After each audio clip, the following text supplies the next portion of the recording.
hello guys to hai na anjo wa chu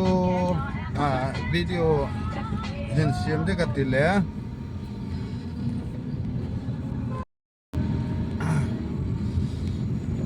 hello godai te ho montenau mangpha tu ni salanga visiting ka ga bol le gari chu allet helu jingin to hi cholo yo ho hu win na lampi ho chu kan va sa nei win sol mun tak gari ha gari kur ha do nom nu nga ka le kan nu nga ka le sa de tu ni chu weather yo anom ba siwin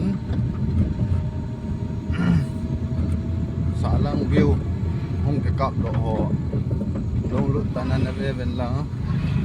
mi nu mi pa hon ichat de ho kitchen tuk je mo tin alam tha dano a hi lo ale aloya pai ke wa ti a hi lo le cha chum chu ho jan mi nu mi pa mo pu na he tai cha teo na ngai lu wa hi le he tawang gam la lang gam nui la donga fu aloy pai ho to a chin na du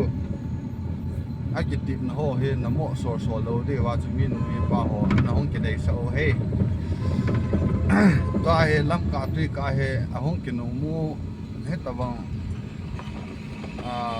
thil za chum ho a ki mu do a le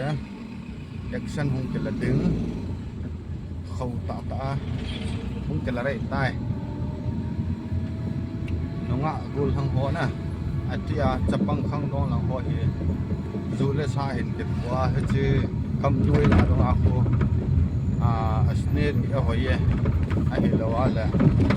amun an no me tia a vi yong chu a na ne yong la tham pya tam hi zu le sa a ki bu la a hi lo la hin pu phalo za chum ma chon ni tama tama hi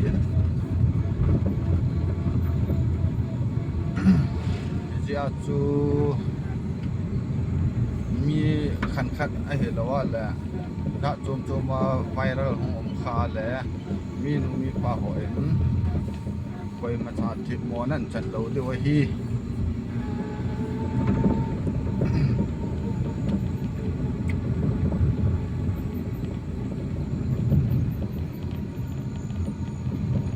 ban karo